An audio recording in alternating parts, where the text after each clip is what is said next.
जय माता दी दोस्तों। माँ भगवती की कृपा आप और आपके पूरे परिवार पर सदा सर्वदा बनी रहे। दोस्तों 3 अक्टूबर से 12 अक्टूबर 2024 नवरात्रि के 9 दिन भूलकर भी ना करें यह 9 काम। आज हम इस वीडियो में आपको बताएंगे साल 2024 में शारदीय नवरात्रि कब से कब तक है और नवरात्रि के दौरान ध्यान रखी जाने वाली विशेष बातों के बारे में। दोस्तों आश्विन माह के शुक्ल पक्ष की प्रतिपदा तिथि से शारदीय नवरात्रि की शुरुआत होती है।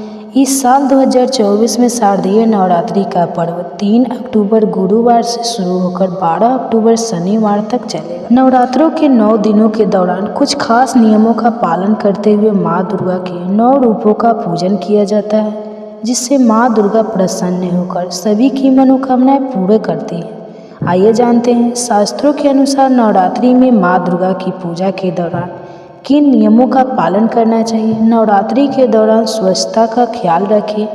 शास्त्रों के अनुसार पूजा पाठ से संबंधित कार्यों में स्वच्छता का खास ख्याल रखा जाता है। नवरात्र देवी दुर्गा को समर्पित होता है। ऐसा पर्व है जो पूरे 9 दिनों तक चलता है और इन 9 दिनों में पूजा पाठ के दौरान घर और पूजा स्थल को स्वच्छ रखना चाहिए। नवरात्रि में तामसिक भोजन ना करें। धार्मिक मान्यता अनुसार नवरात्रि के 9 दिनों में तामसिक भोजन का सेवन नहीं करना चाहिए। व्रत के दौरान श्रृंगार सामान, दूध, आलू, जूस, साबूदाना, कट्टू और फलों का सेवन करना चाहिए। नवरात्रि के 9 दिनों तक प्याज, लहसुन या अन्य तरह के तामसिक चीज़ों से परहेज करना चाहिए। बाल, नाखून, दाढ़ी, मूछ ना बनवाएं। धार्मिक मान्यताओं के अनुसार नवरात्रि के 9 दिनों में बाल ना कटवाएं, दाढ़ी मूछ नहीं बनवानी चाहिए। शास्त्रों में ये सभी कार्य पूजा पाठ के दौरान वर्जित माने जाते हैं, इसलिए इन सभी कार्यों को नवरात्रि से पूर्व ही कर लेना चाहिए। ब्रह्मचर्य का पालन करें। शास्त्रों में ऐसी मान्यता है कि व्रत या पूजा पाठ के दौरान ताजक को ब्रह्मचर्य का पालन करना चाहिए। इसके साथ ही अपने व्यवहार में क्षमा, उदारता और उत्साह का भाव रखना चाहिए। व्रत के दौरान कम क्रोध, लोभ और मोह से दूर रहते हुए पूजा पाठ में मन लगाना चाहिए। घर में अशांति ना करें। शास्त्रों के अनुसार नवरात्रि के पावन दिनों में घर का माहौल पूरी तरह से सात्विक रखना चाहिए। घर में अशांति या कलश करने से बचना चाहिए। घर का वातावरण शांत और भक्ति में बनाए रखने से सकारात्मक ऊर्जा में वृद्धि होती है। घर को खाली ना छोड़ें। नवरात्रों के 9 दिनों में बहुत से लोग ना सिर्फ व्रत रखते हैं, बल्कि कलश स्थापना, अखंड ज्योति और माता की चौकी का आयोजन भी करते हैं। ऐसे में अखंड ज्योति माता की चौकी की घर में किसी को रखना चाहिए, किसी को खाली ना लौटाना। मान्यता है कि नवरात्र के 9 दिनों में माता रानी धरती पर ही रहती है। ऐसे में अगर नवरात्रि के 9 दिनों में कोई भी ज़रूरतमंद व्यक्ति या कोई भिक्षु आपके द्वार पर आए तो उसे खाली ना लौटाएं। उसे अपने सामर्थ्य अनुसार कुछ न कुछ दान पुण्य जरूर कराना चाहिए, भोजन कराना चाहिए। नवरात्रि के 9 दिनों के दौरान चमड़े से बनी चीज़ों का प्रयोग ना करें। धार्मिक मान्यता अनुसार पूजा पाठ के कार्यों में चमड़े से बनी चीज़ों का प्रयोग वर्जित होता है। नवरात्र के 9 दिनों में इस बात का ध्यान रखना चाहिए। माँ की पूजा के समय चमड़े या चमड़े से बनी चीज़ों का प्रयोग बिल्कुल ना करें। इन बात का भी ध्यान रखें कि नवरात्रि के पहले दिन शुभ मुहूर्त में कलश स्थापना के बाद व्रत का संकल्प लेकर पूरे 9 दिनों तक माँ दुर्गा की पूजा करनी चाहिए और माँ को लाल पुष्प और श्रृंगार सामग्री अर्पित करनी चाहिए। इससे माता रानी संपन्न होती है। और भक्तों आपको बता दें कि शास्त्रों के अनुसार अगर हम नवरात्रि के पहले दिन कुछ विशेष कार्य कर लेते हैं तो इससे मन बहुत ही शीघ्र प्रसन्न हो जाती है और फिर हमारी जो भी पूजा होती है, प्रार्थना होती है, माँ उसे बहुत शीघ्र स्वीकार करती है और हमारे जीवन में आने वाले समस्त बाधाओं को दूर करती है, समस्त कामनाओं को पूर्ण करती है। तो आज की वीडियो में हम आपसे बात करने वाला हूँ कि नवरात्रि के पहले दिन हमेशा क्या करें जिससे कि भक्तों माता रानी की कृपा हमें बहुत शीघ्र मिल जाए और हमारे जीवन में सुख, समृद्धि, धन, वैभव की प्राप्ति हो, संतान की प्राप्ति हो या फिर अगर किसी भी विशेष कामना से अपनी माँ की पूजा आराधना कर रहे हैं, कोई भी आपकी ऐसी कामना है जो चाहते हैं कि माँ शीघ्र ही पूर्ण कर दे, तो नवरात्रि के दिन माँ को शीघ्र प्रसन्न करने के लिए आपको इन 9 बातों का ध्यान जरूर रखना चाहिए। तो भक्तों आपसे निवेदन है कि वीडियो को पूरा जरूर देख लीजिए और अगर आपको आज की वीडियो अच्छी लगे तो लाइक भी कीजिए, शेयर भी कीजिए फैमिली फ्रेंड के साथ। और चैनल पर पहली बार आए हैं, अगर अभी तक हमारे चैनल प्राचीन ज्ञान को सब्सक्राइब करके बेल आइकन को जरूर प्रेस कर लीजिए। इससे यह होगा कि इस तरह की सभी वीडियो को नोटिफिकेशन आपको सही समय पर प्राप्त हो जाएगा। अब भक्तों बात करें कि नवरात्रि के पहले दिन हमें पहला कार्य करना चाहिए कि घर की छत पर आज हमें झंडा जरूर लगाना चाहिए। झंडा मतलब ध्वजा, लाल रंग का त्रिकोण झंडा होता है और उसके ऊपर बना हुआ हो, जय माता दी लिखा हुआ हो। यह मार्केट में बहुत आसानी से मिल जाते हैं, नहीं तो आप घर पर भी स्वयं से बना सकते हैं। तो एक झंडा त्रिकोण आप लेकर माँ को पहले उनसे चरणों में अर्पित कीजिए। जब पूजा कर रहे हैं सुबह, तो उसके बाद पूजा के बाद वह झंडा अपने घर की छत पर लगा दीजिए। इस झंडे को घर के ईशान कोण में यानी कि उत्तर पूर्व के कोने पर, अगर वहाँ पर जगह ना हो तो आप उत्तर दिशा में इस झंडे को लगा सकते हैं। जहाँ भी आप ये ध्वजा लगाते हैं उसके साथ आप ध्यान रखिए कि आप वहाँ पर एक दीपक जरूर प्रज्वलित करें, क्योंकि दोस्तों शारदीय नवरात्रि माता रानी का एक पावन पर्व है और झंडा लगाते समय इससे क्या होगा, इससे यश की वृद्धि होती है। देखिए भक्तों, जब हम झंडा अपने घर पर लगाते हैं तो हमेशा लहराता रहता है, तो यह इस बात का सूचक है झंडा कि आपको जीवन में सफलता की प्राप्ति होगी, यश की प्राप्ति होगी, मान प्रतिष्ठा की प्राप्ति होगी, समस्त प्रकार के सुखों की प्राप्ति होगी। मान सम्मान, यश, प्रतिष्ठा, धन की वृद्धि, सुख समृद्धि, सभी प्रकार की जो चीज़ें हैं वह प्राप्त हो जाती है। दोस्तों ऐसे लहराता हुआ झंडा आपके घर पर शुद्धता की सूचना है। इसलिए 3 अक्टूबर 2024 गुरुवार को नवरात्रि के पहले दिन आपको अपने घर के ईशान कोण में एक लाल रंग का झंडा जरूर लगाना चाहिए। भक्तों अगला जो कार्य है नवरात्रि में पहले दिन आपको जरूर करना है, वह है घर के मुख्य द्वार पर तोरण लगाना। तोरण क्या होता है? देखिए, आम के पत्ते लीजिए। जब हम 5 पल्लव लिए भी आम का पत्ता लेते हैं, वही आम का पत्ता चाहिए हमें, और थोड़ा सा अधिक मात्रा में आप लेकर आइए। उसे साफ धो लीजिए। धोने के बाद उस पत्ते के ऊपर आपको श्री लिखना है। पत्ते पर आपसे में लिखिए और जितना भी बड़ा आपका मुख्य द्वार हो उसके अनुसार एक धागा लेकर, लाल धागा ले सकते हैं, पीला धागा ले सकते हैं। इस प्रकार से किसी भी रंग का धागा लेकर आप इन सभी पत्तों को एक माला के स्वरूप में बना लीजिए और उसके बाद यह अपने घर के मुख्य द्वार पर लगा दीजिए। भक्तों श्री पत्तों पर कुमकुम से लिख दीजिए या हल्दी से लिख दीजिए, इसे लगा दीजिए। इससे क्या होगा कि जब भी आप किसी दरवाजे पर किसी तोरण लगा हुआ देखते हैं, आपको क्या लगता है? पहले ही सूचना में यह लगता है कि इस घर में कोई शुभ या मंगलिक कार्य हुआ है। और तो घर पर लगा हुआ है तोरण, घर के मुख्य द्वार पर लगा हुआ है तोरण, आपके घर में शुभता की सूचना देता है, मंगलिक कार्य की सूचना देता है। इस बात की सूचना देता है कि आपसे घर में देवी विराजित है। यह बहुत महत्वपूर्ण होता है नवरात्रि के पहले दिन घर के मुख्य द्वार पर तोरण लगाना, और इसका बहुत ही शुभ फल भी हमें प्राप्त। अगला जो कार्य है, तीसरा कार्य जो हमें नवरात्रि में जरूर करना चाहिए दोस्तों, वह अखंड दीपक प्रज्वलित करना। देखिए, अगर घर में हम अखंड दीपक प्रज्वलित करते हैं तो अखंड दीपक प्रज्वलित करने से मन की कोई भी इच्छा हो, अगर आप सोचकर और मन में धारण करके अखंड दीपक प्रज्वलित करते हैं तो आपकी कामना बहुत शीघ्र पूर्ण होती है। लेकिन इसके अलावा दीपक इस बात का प्रतीक है कि आपके घर में किसी भी प्रकार की नकारात्मक ऊर्जा प्रवेश नहीं करेगी और मन से, घर से हर तरह से नकारात्मक ऊर्जा को दूर करता है दीपक। इसलिए अखंड दीपक चैत नवरात्रि से पहले लगाना चाहिए और शारदीय नवरात्रि से पहले भी आपको लगाना चाहिए। और नवरात्रि के पहले दिन से लेकर और 9वीं तिथि तक प्रज्वलित किया जाता है, जिससे कि शुभता का घर में वास हो, सकारात्मक ऊर्जा का घर में वास हो। और जहाँ पर सकारात्मक ऊर्जा होती है वहाँ पर सुख, समृद्धि, धन, वैभव की प्राप्ति होती है। और दोस्तों आपको बता दें कि माँ भगवती वहीं वास करती हैं जहाँ सकारात्मक ऊर्जा रहती है। इसलिए हम घर के मुख्य द्वार पर तोरण लगा रहे हैं ताकि बाहर से, मुख्य द्वार से किसी भी प्रकार की नकारात्मक ऊर्जा हमारे घर में प्रवेश ना करे। इसके अलावा जब हम दीपक प्रज्वलित कर रहे हैं तो हम विचारों में किसी प्रकार की नकारात्मक ऊर्जा ना हो, इसके लिए हम प्रज्वलित कर रहे हैं। जब पूजा प्रार्थना कर रहे हैं, मंत्र जाप कर रहे हैं, विधि उसे हम पूर्ण कर पाए, इसके लिए अखंड दीपक प्रज्वलित किया जाता है। लेकिन अगर आप किसी भी कारणवश अखंड दीपक प्रज्वलित नहीं कर पाते हैं तो सुबह शाम दोनों समय जब माँ की आराधना करें तब आपको शुद्ध घी का दीपक जरूर प्रज्वलित करना है। और सुबह शाम दोनों समय अपने घर में लौंग और कपूर की आरती जरूर कीजिए, जिससे कि घर में नकारात्मक ऊर्जा ना रहे और घर में सकारात्मक ऊर्जा का वास बना रहे। अगला जो कार्य है नवरात्रि में आपको जरूर करना चाहिए वह कलश की स्थापना। और देखिए, दीपक में एक और बात का ध्यान रखें कि हम कलश की स्थापना की बात करते हैं। दीपक में अगर आप घी का दीपक प्रज्वलित कर रहे हैं तो उसे आपको माँ भगवती दुर्गा की मूर्ति के दाईं तरफ रखना होता है।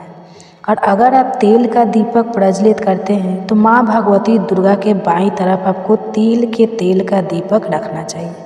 तो इस प्रकार से दीपक का आप ध्यान रखिए। जब भी आप तेल या फिर घी का दीपक प्रज्वलित करते हैं तो उसे सही दिशा में सही स्थान पर रखना चाहिए। और अगला जो कार्य है घट स्थापना करना, यानी कलश की स्थापना करना। तीखी कलश की स्थापना जब हम करते हैं नवरात्रि में, कलश में हम सभी देवी देवताओं का आवाहन करते हैं। सभी देवी देवताओं का पूजन माँ भगवती के साथ ही हम प्रतिदिन करते हैं। इस प्रकार से जब 9 दिनों तक लगातार हम समस्त देवी देवताओं का पूजन करते हैं, घर में आह्वान करके विधि विधान से विशेष रूप से हम उनकी आराधना करते हैं। क्योंकि जब हम माँ का पूजन करते हैं पहले हम कलश का पूजन करते हैं, धूप दीप नैवेद्य चीज़ें हम माँ को अर्पित करते हैं विधि विधान से, और उसके साथ ही कलश को भी हम इसी प्रकार से अर्पित करते हैं। तो सभी देवी देवताओं की विशेष पूजा हम 9 दिनों तक कर रहे हैं। तो हमारे जीवन में किसी भी प्रकार की कोई बाधा दूर होती है और कोई भी हमारी विशेष काम ना हो तो अवश्य पूर्ण होती है। तो कलश की स्थापना हमें ज़रूर करनी चाहिए। अगर संभव हो तो नवरात्रि के प्रथम दिन जो अगला जरूरी काम हमें करना है वह है जवारे होना, यानी कि सप्त धान्य बोना, जो कि हम मिट्टी में थोड़े से जौ बोते हैं जो कि हरे हो जाते हैं। बहुत सी ऐसी जौ अंकुरित हो जाते हैं और ये शीघ्र ही अंकुरित तब होते हैं जब हमारे घर में अन्न होते हैं। तो ये इस बात की सूचना देते हैं कि हमारे घर में सुख समृद्धि आने वाली है। हमारे घर में माँ भगवती विराजित हो चुकी है और घर में सुख समृद्धि धन वैभव सभी प्रकार की जो शुभता है उसका आशीर्वाद हमेशा दे रही है। तो घर में अगर आप जब होते हैं सप्त धान्य बोते हैं तो बहुत ही श्रेष्ठ माना जाता है। तो भक्तों, नवरात्रि के प्रथम दिन हमें जरूर यह करना चाहिए। और अगला जो शुभ कार्य है जो नवरात्रि के प्रथम दिन आपको जरूर करना चाहिए। वैसे तो बहुत से भक्त नवरात्रि के पूरे 9 दिनों तक व्रत धारण करते हैं। बहुत से भक्त जल पीकर या फिर फलाहार के द्वारा इस व्रत को धारण करते हैं। लेकिन अगर आप पूरे नवरात्रि व्रत धारण नहीं करते हैं तो नवरात्रि के प्रथम दिन आपको व्रत धारण जरूर करना चाहिए। नवरात्रि के प्रथम दिन और अंतिम दिन यानी 9वीं तिथि पर या अष्टमी तिथि पर आपको व्रत जरूर करना चाहिए। तो प्रथम दिन बहुत महत्वपूर्ण है। माँ भगवती दुर्गा की आराधना करते हैं विधि विधान से, उनका आभार करके पूजन कर रहे हैं।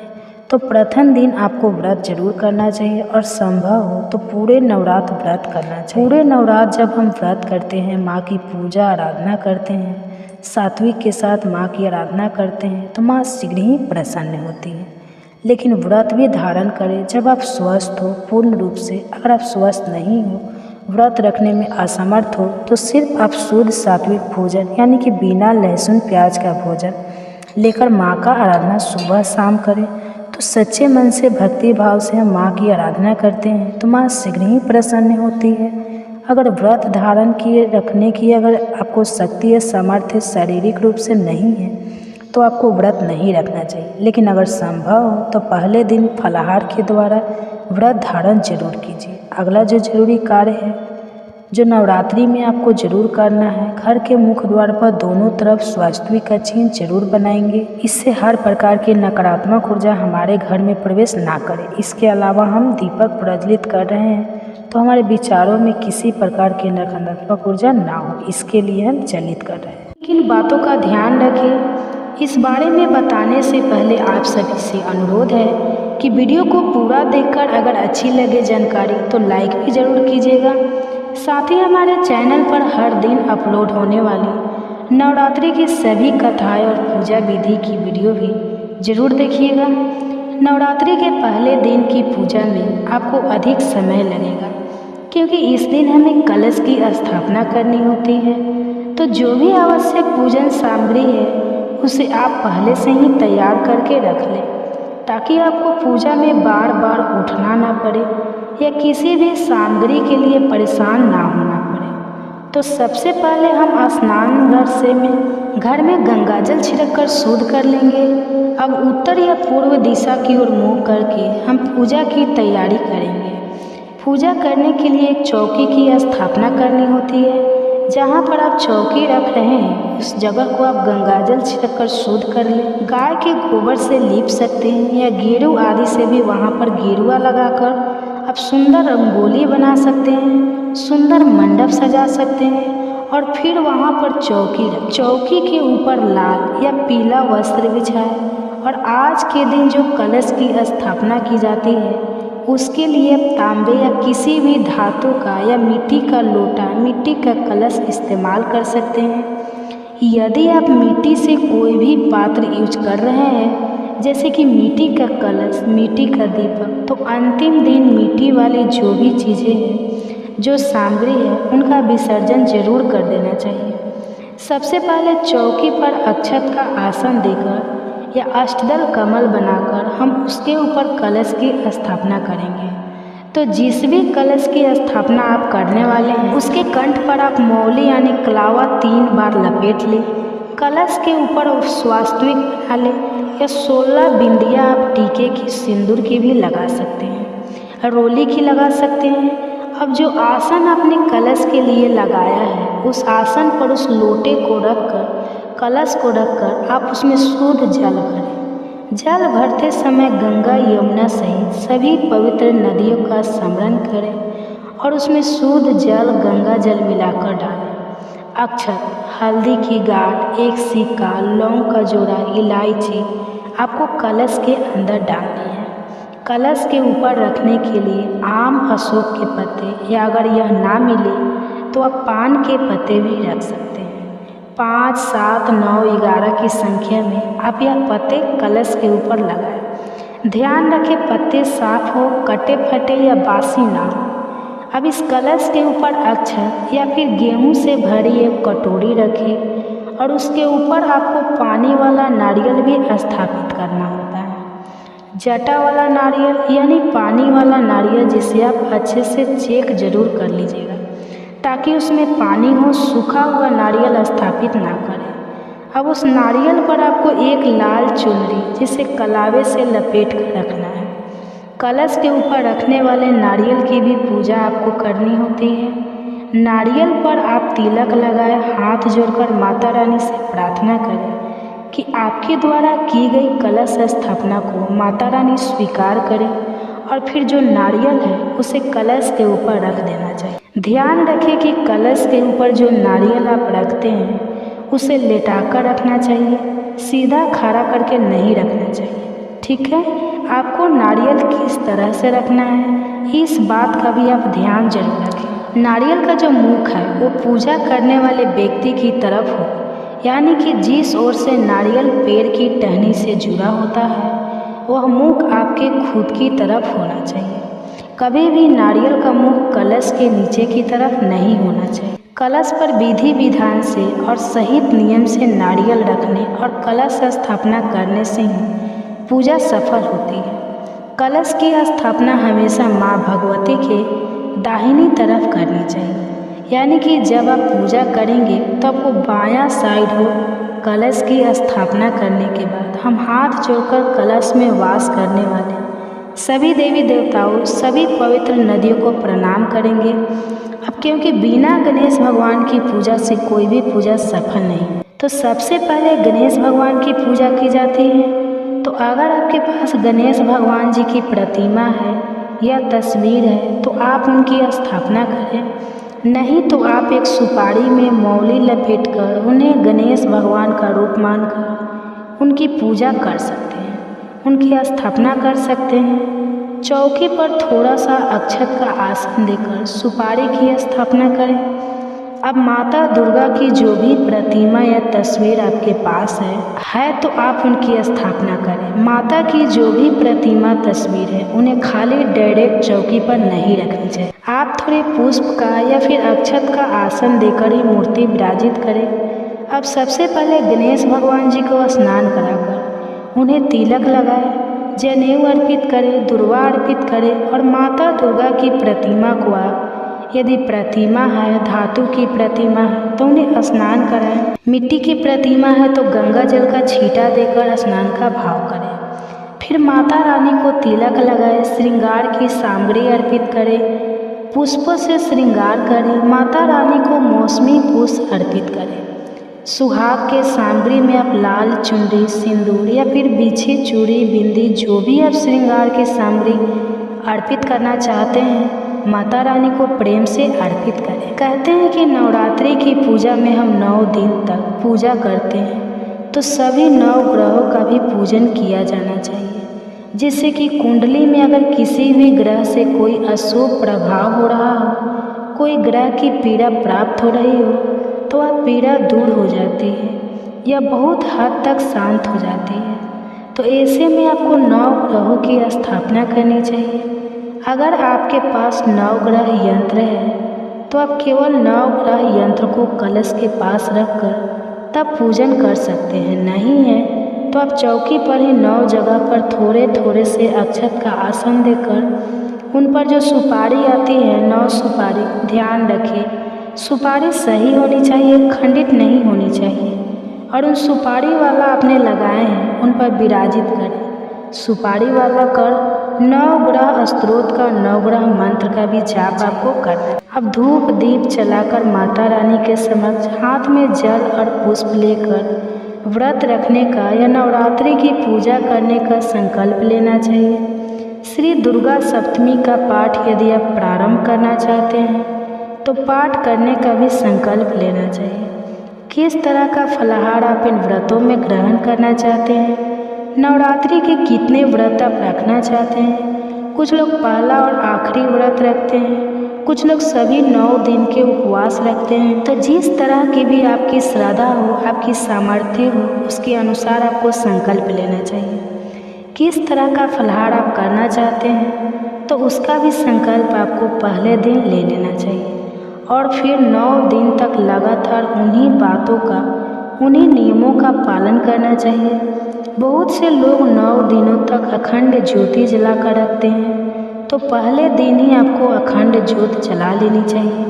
अखंड ज्योत यदि आप 9 दिन तक ना जला पाए और 24 घंटे तक ही जलाने का आपका मन है, आपकी श्रद्धा है, तो आप केवल 24 घंटे जलाने का भी संकल्प ले सकते हैं। और इस प्रकार से आप पहले दिन की पूजा शुरू कर सकते हैं। पहले दिन की पूजा में थोड़ा समय ज़्यादा लगता है, तो ध्यान रखें कि आपको जो भी ज़रूरी काम है वो पहले से निपटा कर रख लेना चाहिए, ताकि आपकी पूजा में आपका मन बार बार बेचैन ना हो या आपको किसी बात की कोई जल्दी ना हो। जल्दबाजी में की गई पूजा हमेशा असफल रहती है। अब आपने अगर अखंड ज्योत जलाकर रखी है तो ध्यान रखें उस दीपक को आपको हिलाना नहीं है। जिस जगह पर आपने एक बार स्थापित कर दिया उसी जगह पर आपको रखे रहना है। और जो आरती आप करते हैं उसके लिए आपको अलग से एक दिया जलाना चाहिए या कपूर जलाकर आप आरती कर सकते हैं। बिना कथा के व्रत अधूरा माना जाता है। अगर आप व्रत नहीं भी रख रहे हैं तभी आपको माता भागवती के सभी 9 रूपों की कथाएं हर दिन सुननी चाहिए। अब माँ शैलपुत्री के मंत्रों का जाप करके माता शैलपुत्री की कथा का श्रवण करने के बाद कपूर जलाकर आरती करनी चाहिए और हमेशा भोग आरती करने के बाद लगाना चाहिए। वैसे तो नवरात्रि के पूरे 9 दिन तक माँ भगवती को अलग अलग भोग लगाया जाता है। अगर आपको इस बात की जानकारी ना हो या आपके पास ऐसी सामग्री ना हो किसी कारण से, तो आप हर दिन लौंग, इलायची और पान का भोग और दूध या दूध से बनी मिठाई का भोग भी या मिश्री का भोग भी माता रानी को अर्पित कर सकते हैं। मन में यदि श्रद्धा हो तो माता रानी हर अभाव को स्वीकार करके जो भी आपने उन्हें प्रेम से अर्पित किया है उसे स्वीकार कर लेती है। इसके लिए आपको नवरात्रि के हर दिन, यदि आपके पास छोटा हवन कुंड है तो हवन कुंड में नहीं तो आप मिट्टी का एक बड़ा सा दिया ले सकते हैं। उसमें अग्यारी करनी चाहिए। अग्यारी करने के लिए गाय के गोबर का उपला आपको चाहिए। रोज थोड़ा थोड़ा सा छोटा सा उपला तोड़कर उसे आप अच्छे से सुलगा लें और उसके ऊपर थोड़ी सी हवन सामग्री डालकर, कपूर डालकर, लौंग का एक जोड़ा घी में डुबोकर उस जलते हुए उपले पर डालें और जो भी भोग आपने माता रानी को अर्पित किया है, चाहे वह मिठाई हो या फिर मिश्री हो, उन्हें आप उस जलते हुए उपले में रखें। इस तरह से अग्नि देवता के माध्यम से माता रानी अपना भोग स्वीकार कर लेती है और भोग अर्पित करने के बाद जल का छींटा उस अग्नि कुंड के चारों ओर या जो मिट्टी का दिया है उसके चारों ओर थोड़ा थोड़ा जल जरूर छिड़क देना चाहिए। हाथ जोड़कर सबसे अंत में सच्चे मन से क्षमा याचना करनी चाहिए ताकि पूजा पाठ में किसी तरह की कोई गलती हो गई हो, कुछ कमी अधिक हो गया हो तो उसके लिए माता भगवती आपको क्षमा कर सके। इस तरह से सुबह की पूजा की जाती है। दिन भर उपवास रखने के बाद शाम को एक बार फिर से विधि विधान से पूजा करनी चाहिए। यदि सुबह आपके पास दुर्गा सप्तमी पढ़ने का समय है तो सुबह पढ़ सकते हैं, नहीं तो आप शाम को भी पढ़ सकते हैं। अब बात करते हैं कि शाम की पूजा कैसे करनी चाहिए। तो देखिए, शाम की पूजा में आप स्नान कर लें। यदि ऐसा संभव ना हो तो आप जो वस्त्र आपने दिन भर पहने हैं उन्हें चेंज कर लें और साफ सुथरे वस्त्र धारण करके आप धूप दीप जलाकर माता रानी को शाम की पूजा में भोग लगाएं, आरती करें और यदि समय हो तो आप शाम के समय भी माता शैलपुत्री की जैसे पहले दिन कथा पढ़ी जाती है उसी तरह शाम के समय भी कथा पढ़िए, सुन सकते हैं। और हर दिन की कथा आप शाम के समय भी रोज़ सुन सकते हैं। और अगर आपके पास समय नहीं है तो आप शाम की पूजा में केवल धूप दीप जलाकर माता रानी की आरती करके जो भी फलाहार आपने मन में लिए बनाया है उसे पहले माता रानी को अर्पित करके फिर प्रसाद रूप में ग्रहण कर सकते हैं। हमेशा शाम के समय फलाहार ग्रहण करने से पहले फलाहार का एक हिस्सा गौ माता के लिए या फिर अगर आपके घर में कोई छोटी कन्या है, आपके आसपास कोई छोटी कन्या है तो आप उन्हें देने के बाद ही प्रसाद ग्रहण किया करें।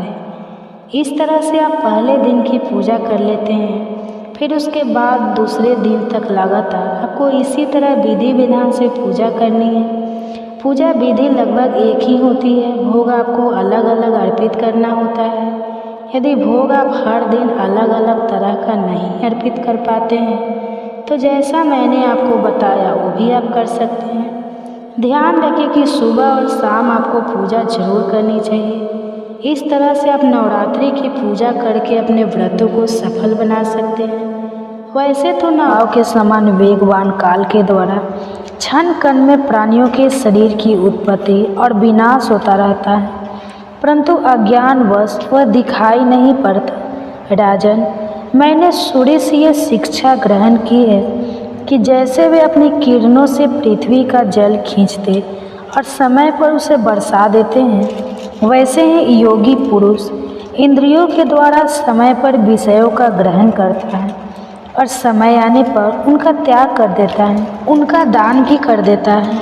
किसी भी समय उसे इंद्रिय के किसी भी विषय में आसक्ति नहीं होती। स्थूल बुद्धि जल से विभिन्न पात्रों में प्रतिबिंबित हुआ सूर्य उन्हीं में प्रविष्ट सा होकर भिन्न भिन्न दिखाई पड़ता है, परंतु इसमें स्वरूप सूर्य अनेक नहीं हो जाता।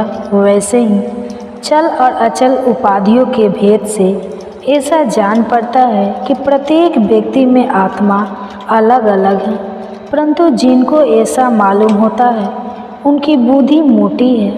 असल बात तो यह है कि आत्मा सूर्य के समान एक ही है, स्वरूप उसमें कोई भेद नहीं है। राजन, कहीं किसी के साथ अत्यंत स्नेह अथवा आसक्ति ना करनी चाहिए, अन्यथा उसकी बुद्धि अपना स्वतंत्र खोकर दीन हो जाएगी और उसे कबूतर की तरह अत्यंत क्लेश उठाना पड़ेगा। राजन, किसी जंगल में एक कबूतर रहता था। उसने एक पेड़ पर अपना घोंसला बना रखा था। अपनी मादा कबूतरी के साथ वह कई वर्षों तक उसी घोंसले में रहा। उस कबूतर के जोड़े के हृदय में निरंतर एक दूसरे के प्रति स्नेह की वृद्धि होती जाती थी। वे गृहस्थ धर्म में इतने आसक्त हो गए थे कि उन्होंने एक दूसरे की दृष्टि से दृष्टि, अंग से अंग और बुद्धि से बुद्धि को बांध रखा था। उनका एक दूसरे पर इतना विश्वास हो गया था कि वे निशंक होकर वहाँ की वृक्षा वली में एक साथ सोते, बैठते, घूमते फिरते, ठहरते, बातचीत करते, खेलते और खाते पीते थे। राजन, कबूतरी पर कबूतर का इतना प्रेम था कि वह जो कुछ चाहती कबूतर बड़े से बड़ा कष्ट उठाकर उसकी कामना पूर्ण करता। वह कबूतरी भी अपने कामुक पति की कामनाएं पूर्ण करती। समय आने पर कबूतरी को पहला गर्व रहा। उसने अपने पति के पास ही घोंसले में अंडे दिए। भगवान की अचिंत्य शक्ति के समय आने पर वे अंडे फूट गए और उसमें से हाथ पैर वाले बच्चे निकल। उनका एक एक अंग और रोए अत्यंत कोमल थे। अब उन कबूतरी की आंखें अपने बच्चों पर लग गई। वे बड़े प्रेम और आनंद से अपने बच्चों का लालन पालन, लाड़ प्यार करती और उनकी मीठी बोली, उनकी गुटुरगु सुन सुनकर आनंद मग्न हो जाते। बच्चे तो सदा सर्वदा प्रसन्न रहते ही थे। वे जब अपने सुकुमार पंखों से माँ बाप का स्पर्श करते, कुछ देर भोली भाली टाई करते और फुदक फुदक कर अपने माँ बाप के पास दौड़ आते, तब कबूतर और कबूतरी आनंद मग्न हो जाते। राजन, सच पूछो तो वे कबूतर कबूतरी भगवान की माया से मोहित हो रहे थे। उनका हृदय एक दूसरे से स्नेह बंधन से बंध रहा था। वे अपने नन्हे नन्हे बच्चों के पालन पोषण में इतने व्यग्र रहते कि उन्हें दीन दुनिया, लोक परलोक की याद ही आती। एक दिन दोनों नर्मदा अपने बच्चों के लिए चारा लाने जंगल में गए हुए थे, जबकि अब उनका कुटुंब बहुत बढ़ गया था। वे चारों के लिए चीड़ काल तक जंगल में चारों ओर विचरते रहते। इधर एक बहेलिया घूमता घूमता संयोग से उनके घोंसले की ओर आ निकला। उसने देखा कि घोंसले के आसपास कबूतर के बच्चे फुदक रहे हैं। उसने जाल फैलाकर उन्हें पकड़ लिया। कबूतरी बच्चों को खिलाने पिलाने के लिए हर समय उत्सुक रहा करती थी। अब वे चारा लेकर अपने घोंसले के पास आए। कबूतरी ने देखा कि उसके नन्हे नन्हे बच्चे उसके हृदय के टुकड़े जाल में फंसे हुए हैं और दुख से चे चे कर रहे हैं। उन्हें ऐसी स्थिति में देखकर कबूतरी के दुख की सीमा न रही और रोती चिल्लाती उनके पास दौड़ गई। भगवान की माया से उसका चित्त अत्यंत दीन दुखी हो रहा था। वह उमड़ हुए स्नेह की रस्सी से जकड़ी हुई थी। अपने बच्चों को जाल में फंसा देखकर उसे अपने शरीर की भी सूध बूझ ना रही और वह स्वयं ही जाकर जाल में फंस गई। जब कबूतर ने देखा कि मेरे प्राणों से भी प्यारे बच्चे जाल में फंस गए हैं और मेरी प्राण प्रिय पत्नी भी उसी दशा में पहुंच गई है, तब वह अत्यंत दुखित होकर विलाप करने लगा। सचमुच उस समय उसकी दशा अत्यंत दयनीय थी। मैं अभागा हूँ, दुर्मति हूँ, हाय हाय, मेरा तो सत्यानाश हो गया। देखो देखो ना, मुझे अभी तृप्ति हुई और ना मेरी आशाएं ही पूरी हुई। तब तक मेरा धर्म, अर्थ और काम का मूल यह गृहस्थाश्रम ही नष्ट हो गया। हाय, मेरी प्राण प्यारी मुझे ही अपना इष्ट देव समझती थी। मेरी एक एक बात मानती थी, मेरे इशारे पर नाचती थी, सब तरह से मेरे योग्य थी। आज वह मुझे सूने घर में छोड़कर हमारे सीधे सा निश्चल बच्चों के साथ स्वर्ग सिधार गए। मेरे बच्चे मर गए, मेरी पत्नी जाती रही। मेरा अब संसार में क्या काम? मुझ दीन का यह विदुर जीवन मेरा गृहिणी का जीवन, जलन का व्यर्थ का जीवन है। अब मैं इस सूने घर में किसके लिए जीऊँ? राजन, कबूतर के बच्चे जाल में फंसकर तड़पड़ा रहे थे। स्पष्ट दिख रहा था कि वह मौत के पंजे में है, परंतु वह मूर्ख कबूतर यह सब देखते हुए भी इतना दीन हो रहा था कि स्वयं जानबूझकर जाल में कूद पड़ा। राजन, वह बलिया बड़ा क्रूर था। गृहस्थाश्रम, कबूतर, कबूतरी और उनके बच्चों को मिल जाने से उसे बड़ी प्रसन्नता हुई। उसने समझा मेरा काम बन गया और वह उन्हें लेकर चलता बना। जो कुटुंबी है, विषयों और लोगों के संग साथ में ही जिसे सुख मिलता है, वह अपने कुटुंब के भरण पोषण में ही जो सारी सुध बुध खो बैठता है, उसे कभी शांति नहीं मिल सकती। वह उसी कबूतर के समान अपने कुटुंब के साथ कष्ट पाता है। यह मनुष्य शरीर मुक्ति का खुला द्वार है। इसे पाकर भी जो कबूतर की तरह अपनी घर गृहस्थ में ही फंसा हुआ है, वह बहुत ऊंचे चढ़कर गिर रहा है। शास्त्र की भाषा में वह आड़ू है। तो इसी के साथ यह अध्याय समाप्त होगा। इसके आगे की कथा मैं कल के अध्याय में सुनाऊंगा। साधारण दानशीलता देखकर वे लज्जित हो गए हो। उनके यज्ञ में प्राप्त पुरोट के रसास्वादन में सदा आसक्त होने के कारण देवतागण कभी भी प्रतिष्ठानपुर को छोड़कर बाहर जाते ही नहीं थे। उनके दान के समय छोड़े हुए जल की धारा प्रताप रूपी तेज और यज्ञ के धुएं से पुष्ट होकर मेघ ठीक समय पर वर्षा किया करते थे। उस राजा के शासनकाल में खेती में होने वाले 6 प्रकार के उपद्रवों के लिए कहीं भी थोड़ा सा स्थान मिलता ही नहीं था और अच्छी नीतियों का चारों ओर प्रसार हुआ करता था। वे बावली कुएं और पोखरे खुदवाने के बहाने मानो प्रतिदिन पृथ्वी के भीतर की निधियों का अवलोकन किया करते थे। एक समय राजा के दान, तप, यज्ञ और प्रजा पालन से संतुष्ट होकर स्वर्ग के देवताओं ने वर देने के लिए धरती पर आए। वे कमल नाल के समान उज्ज्वल हंसों का रूप धारण कर अपने सुंदर पंख हिलाते हुए आकाश मार्ग से चलने लगे। बड़ी उतावली के साथ उड़ते हुए वे सभी हंस आपस में बातचीत भी करते जाते थे। उन्हीं में से भाद्राक्ष और आदि 2-3 हंस बड़ी तेजी से उड़कर आगे निकल गए। तब पीछे वाले हंसों ने आगे जाने वाले को संबोधित करके कहा, अरे भाई भद्रा, सब तुम लोग तेजी से चलकर आगे क्यों जाओगे? यह मार्ग तो बड़ा दुर्गम है। इसमें हम सबको साथ मिलकर ही चलना चाहिए। क्या तुम्हें दिखाई नहीं देता? यह सामने ही पुण्य मूर्ति महाराज जन का तेज पुंज अत्यंत स्पष्ट रूप से प्रकाशमान हो रहा है।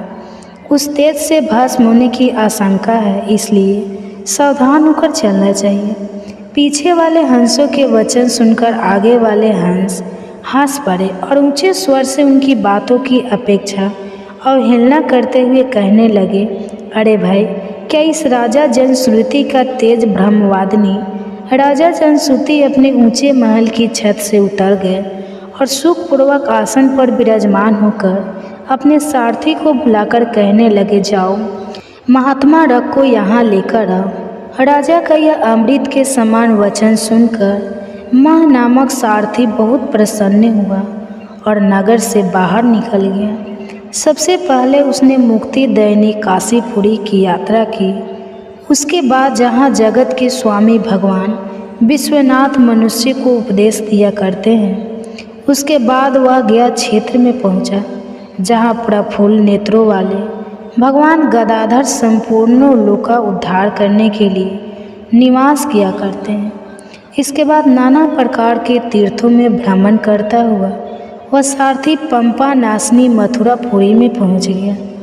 यह भगवान श्री कृष्ण का आदि स्थान है, जो परम महान और मोक्ष प्रदान करने वाला है। वेद और शास्त्रों में वह तीर्थ त्रिभुवन पति भगवान गोविंद के अवतार स्थान के नाम से प्रसिद्ध है। नाना प्रकार के देवता और ब्रह्मा ऋषि उसका दर्शन सेवन किया करते हैं। मथुरा नगर कालिंदी अर्थात यमुना के किनारे शोभा पाता है। उसकी आकृति अर्धचंद्र के समान लगती है।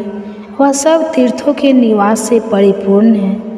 परम आनंद प्रदान करने के कारण बहुत सुंदर लगता है। गोवर्धन पर्वत के होने से मथुरा मंडल की शोभा और भी बढ़ गई। वह पवित्र वृक्षों और लताओं से घिरा हुआ है। उसमें 12 वन है। वह परम पयम तथा सबको विश्राम देने वाले श्रुतियों के शंकर के अटा हंस की तरह शोभा पाती है। जहाँ ब्राह्मणों के शास्त्रीय आलाप सुनकर मख मनुष्य भी सुंदर वाणी और पदों का उच्चारण करते हुए देवता के समान हो जाया करते हैं। जहाँ निरंतर होने वाले यज्ञ धूम से व्याप्त होने के कारण आकाश मंडल मेघों से धूल रहने पर भी अपनी काली माँ नहीं छोड़ता।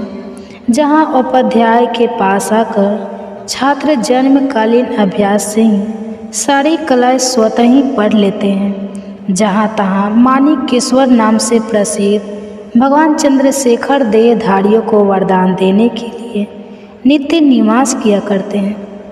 कश्मीर के राजा माणकेश ने दिग्विजय में समस्त राजाओं को जीतकर भगवान शिव का पूजन किया था। तभी से उनका नाम माणकेश्वर हो गया था। उन्हीं के मंदिर के दरवाजे पर महात्मा रेख एक छोटी सी गाड़ी पर बैठे और अपने अंगों को खुजला हुआ वृक्ष की छाया में बैठे हुए थे। इसी अवस्था में सारथी ने उन्हें देखा। राजा के बताए हुए भिन्न भिन्न चिन्हों से उसने शीघ्र ही राजा रंग को पहचान लिया। तब उनके चरणों में प्रणाम करके सारथी कहने लगा, हे ब्राह्मण, आप किस स्थान पर रहते हैं? आपका पूरा नाम क्या है?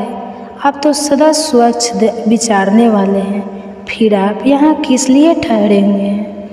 और इस समय आपका क्या करने का विचार है? कृपा बताइए। सारथी के ऐसे वचन सुनकर परम आनंद में निमग्न महात्मा रख ने कुछ सोचकर उससे कहा, यद्यपि हम पूर्ण काम है, हमें किसी वस्तु की कोई आवश्यकता नहीं, फिर भी कोई भी हमारी मनोवृत्ति के अनुसार परिचर्या कर सकता है। रख के हार्दिक अभिप्राय को आदरपूर्वक ग्रहण करके सारथी धीरे से राजा के पास चल दिया। वहां पहुंचकर राजा को प्रणाम करके उसने हाथ जोड़कर सारा समाचार राजा को सुना दिया। उस समय स्वामी के दर्शन से सारथी के मन में बड़ी प्रसन्नता थी। सारथी के वचन सुनकर राजा के नेत्र आश्चर्य से चकित हो उठे। उनके हृदय में रंग का सत्कार करने की श्रद्धा जागृत हुई। उन्होंने 2 खच्चरों से जुड़ती हुई एक गाड़ी लेकर यात्रा प्रारंभ कर दी। साथ ही मोती के हार, अच्छे अच्छे वस्त्र और 1 सहस्त्र गौवें भी साथ में ले ली। कश्मीर मंडल में महात्मा रख जहाँ रहा करते थे, वहाँ पहुंचकर राजा ने सारी वस्तुएं उनके आगे निवेदित कर दी और पृथ्वी पर पटकर साष्टांग प्रणाम किया। महात्मा रख अत्यंत भक्ति के साथ चरणों में पड़े हुए राजा जनश्रुति पर क्रोधित होकर बोले, अरे क्षुद्र, तो दुष्ट राजा है, क्या तू मेरा वृत्तांत नहीं जानता? एक खच्चर से जूती हुई अपनी ऊंची गाड़ी लेकर जा। यह वस्त्र, यह मोतियों के हार, यह दूध दे वाली गाय भी खुद ही ले जा। इस तरह आज्ञा देकर रख ने राजा के मन में भय उत्पन्न कर दिया। तब राजा ने साप के भय से महात्मा रख के दोनों चरण पकड़ लिए और भक्ति पूर्वक कहने लगे, हे ब्राह्मण, मुझ पर प्रसन्न हुई। भगवान, आप में यह अद्भुत महात्म कैसे आया? प्रसन्न होकर मुझे ठीक ठीक बताइए। तब महात्मा रथ कहने लगे, राजन, मैं प्रतिदिन गीता के 7वें अध्याय का जाप करता हूँ। इसी से मेरी तेजो राशि देवताओं के लिए भी दुरस्य हो गई है। इसके बाद परम बुद्धिमान राजा जनश्रुति ने यत्नपूर्वक महात्मा रथ से 7वां अध्याय का अभ्यास किया। इससे उन्हें मोक्ष की प्राप्ति हुई। इधर रैक भी भगवान मान केशव के समीप मोक्ष दायक गीता के 7वें अध्याय का जप करते हुए सुख से रहने लगे।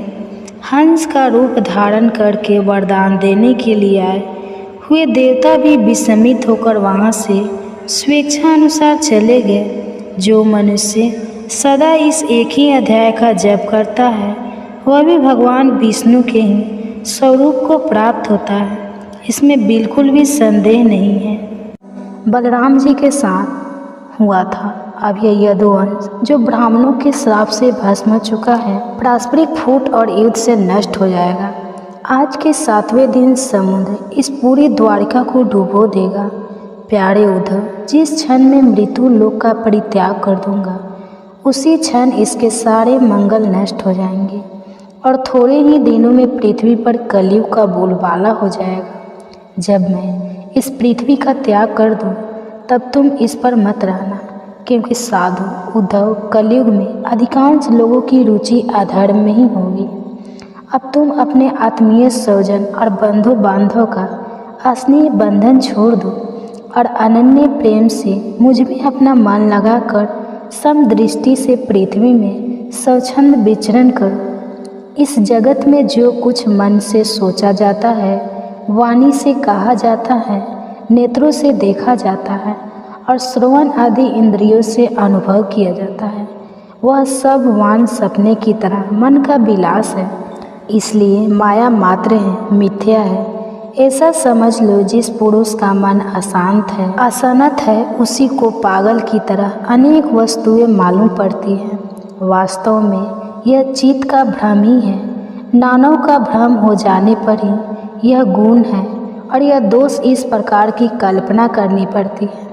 जिस बुद्धि में गुण और दोष का भेद बैठ गया है, मूल हो गया है, उसी के लिए कर्म अकर्म और विकर्म रूप भेद का प्रतिपादन हुआ है। इसलिए उद्धव, तुम पहले अपनी समस्त इंद्रियों को अपने वश में कर लो, उनकी बागडोर अपने हाथ में ले लो और केवल इंद्रियों को ही नहीं, चित्त की समस्त वृत्तियों को भी रोक लो और फिर ऐसा अनुभव करो कि सारा जगत अपने आत्म में ही फैला हुआ है और आत्म मुझ है, अभिन्न है।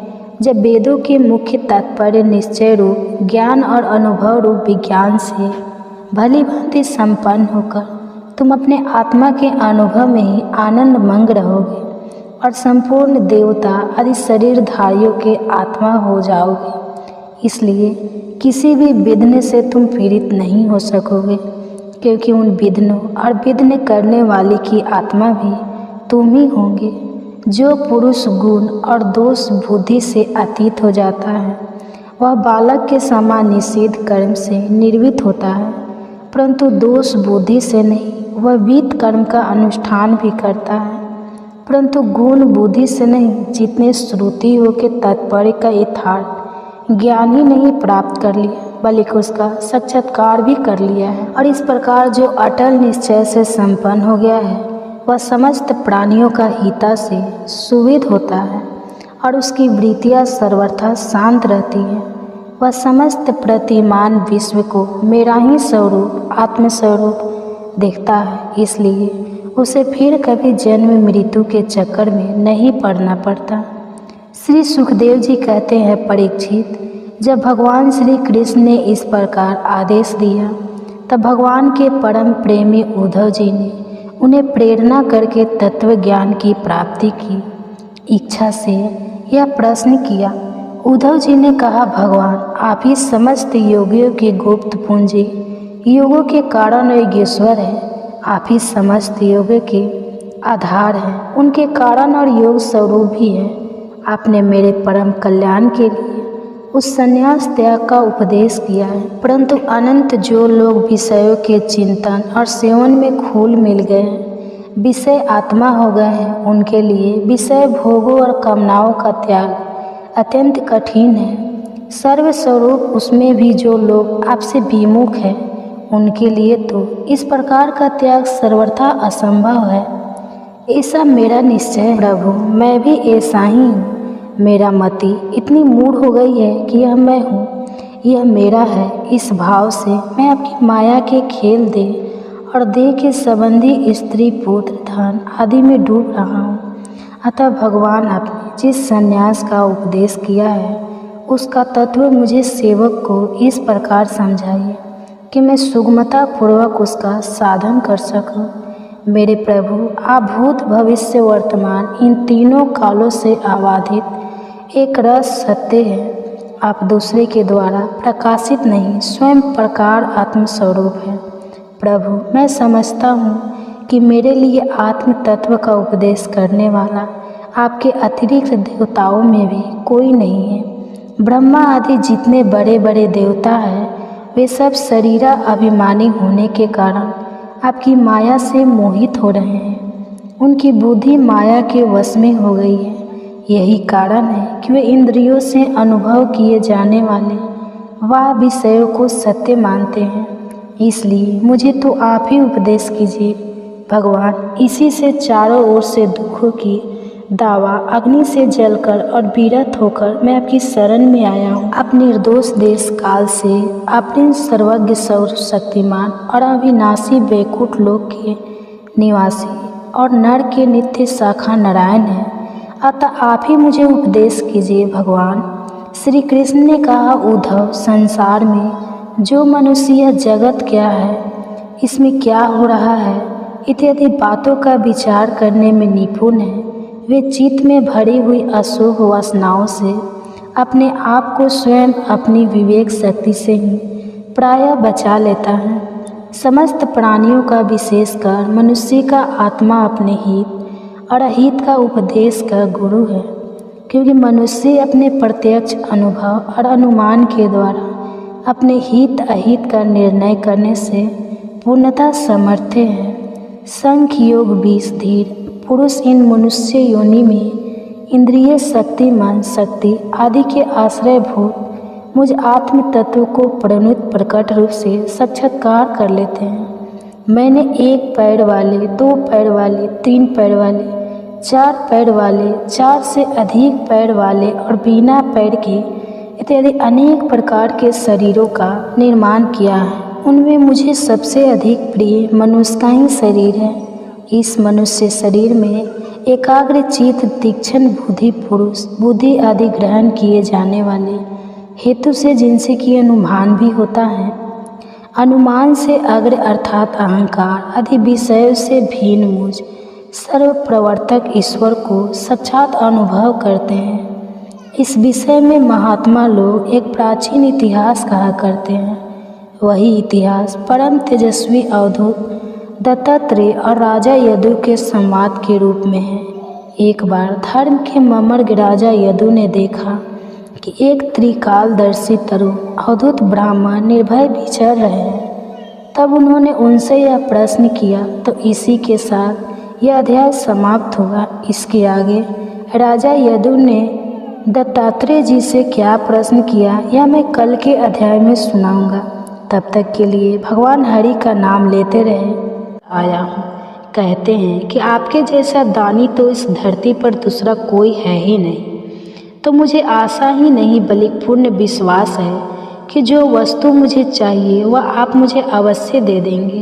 फिर भी मन में कोई शंका न रहे, इसलिए आप पहले संकल्प कर लीजिए, उसके बाद ही मैं आपसे मांगूंगा। नहीं तो अगर आप कहे तो फिर मैं खाली हाथ ही चला जाता हूँ। ब्राह्मण की बात सुनकर कर्ण कहने लगे कि हे ब्राह्मण देवता, अगर आपको मेरे प्राणों की भी आवश्यकता पड़ी तो मैं अपने प्राण देने के लिए भी तैयार हूँ। तब ब्राह्मण के भेष में इंद्र ने और भी विनम्रतापूर्वक कहा, नहीं नहीं राजन, आपके प्राणों की कामना हम नहीं करते, बस हमें तो इच्छित वस्तु मिल जाए तो हमें आत्म शांति मिले। पहले आप संकल्प कर लीजिए, उसके बाद ही मैं आपसे दान मांगूंगा। कर्ण समझ गए कि अब ब्राह्मण वेश में देवराज इंद्र ही उनके द्वार पर खड़े हैं। फिर भी उन्होंने जल हाथ में लेकर संकल्प लेते हुए कहा कि हम प्रण करते हैं, हे विप्र, अब आप तुरंत मांगिए, आप जो मांगोगे हम आपको अवश्य देंगे। तब देवराज इंद्र ने कहा, राजन, आपके शरीर के कवच कुंडल हमें दान स्वरूप चाहिए। एक पल के लिए वहाँ पर सन्नाटा छा गया।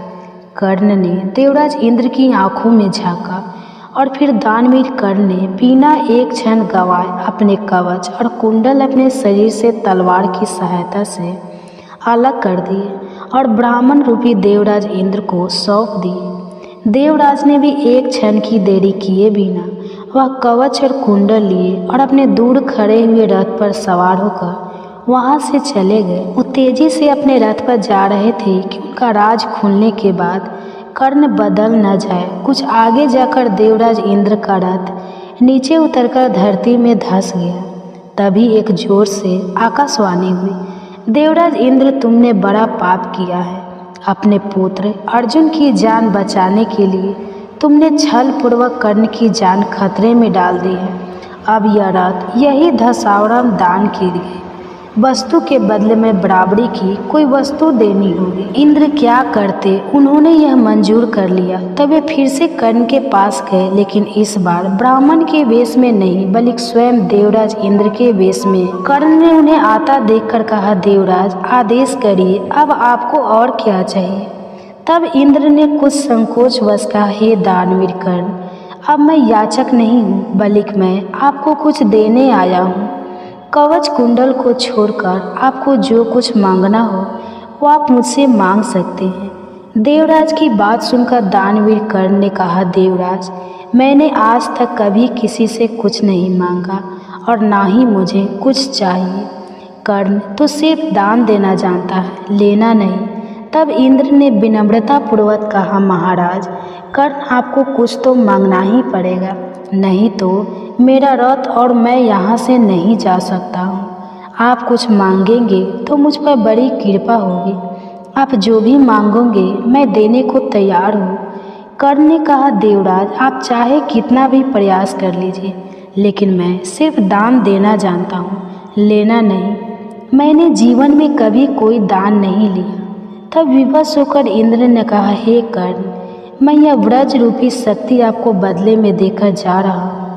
तुम इसको जिसके ऊपर भी चला दोगे वह बच नहीं पाएगा। भले ही साक्षात काल के ऊपर ही चला देना, लेकिन ध्यान रखना इसका प्रयोग तुम सिर्फ एक बार ही कर पाओगे। कर्ण कुछ कहते उससे पहले ही देवराज वह व्रज शक्ति वहाँ रखकर तुरंत वहाँ से चले गए। कर्ण के आवाज़ देने पर भी वह रुके नहीं। बाद में कर्ण को उस व्रज शक्ति को अपने पास मजबूरन रखना पड़ा। लेकिन जैसे ही उधर दुर्योधन को पता चला कि कर्ण ने अपने दिव्य कवच और कुंडल दान में दे दिए हैं, तब तो दुर्योधन को मूर्छा ही आ गई। उसको हस्तिनापुर का राज हाथ से जाता लगने लगा, क्योंकि जब तक कर्ण दुर्योधन की सेना में था तब तक दुर्योधन सबको जीत सकता था। कर्ण के सहयोग से ही वह महाभारत का युद्ध लड़ने के लिए कुरुक्षेत्र के मैदान में उतरा था। अगर दुर्योधन को कर्ण का सहारा नहीं होता तो वह कभी भी महाभारत का युद्ध लड़ने की हिम्मत कर ही नहीं सकता था। कर्ण ने देवराज इंद्र द्वारा दी गई व्रज शक्ति का प्रयोग कब और कैसे किया, अगर आप इस बारे में जानना चाहते हैं तो कमेंट्स करके ज़रूर बताइएगा, ताकि अगले अध्याय में मैं आपको इस बारे में भी कथा सुना सकूं। जब कर्ण से उनके दिव्य कवच और कुंडल मांगे जा रहे, उस समय का बहुत ही मामलिक वृतांत है, जो कि महाकाव्य रश्मि रथी में बताया गया है। उन्हीं की कुछ पंक्तियाँ मैं आपको सुनाना चाहता हूँ, फिर आप अध्याय सुनिए। सहम गया सुन शपथ कर्ण की हृदय, विप्र का डोला नयन झुकाए हुए भिक्षु साहस समेट कर बोला, धन की लेकर भीख नहीं मैं घर भरने आया हूँ, और नहीं नीर्भ को अपना सेवक करने आया हूँ। यह कुछ मुझको नहीं चाहिए, देव धर्म को बल दे देना ही, तो मुझे कृपा कर कवच और कुंडल दे। कवच और कुंडल विद्युत छू कर्ण के तन को, पर कुछ सोच रहस्य कहा। उसने गंभीर कर्मन को समझाया, तो यह और ना कोई आप स्वयं सुरपति हैं, देने को आए प्रसन्न हो तब को नई प्रगति है। धन्य हमारा सुइयां सबको खींच मही पर लाया, स्वर्ग भीख मांगने आज सची मीठी पर आया। क्षमा कीजिए, इस रहस्य को तुरंत ना जान सके, मैं छुप कर आया, आप नहीं इसे पहचान सका। मैं दीन विप्र ही समझ कहा, धन धाम धड़ा लेने को था, क्या मेरे पास अन्यथा सूरपति को देने को। केवल ग्रंथ जिन्हें प्रिय उनको स्थूल मनुज का देगा, और व्ययवासी मिट्टी से दान भला क्या लेगा। फिर भी देवराज भिक्षुक बनकर यदि हाथ पसारे, जो भी हो पर इस सुयोम का हम क्यों अशुभ विचारे। आपको जो मांगा है दान वही मैं दूंगा। तो यह थी दानवीर कर्ण की कहानी। अब सुनिए आज का अध्याय। श्री हरि कहते हैं, हे देवी, अब सब लोगों द्वारा सम्मानित 5वें अध्याय का महात्म्य संक्षेप से बतलाता हूँ, ध्यानपूर्वक सुनो। मद्र देश में पूर्वकूत नामक एक नगर है, उसमें पिंगल नामक एक ब्राह्मण रहा।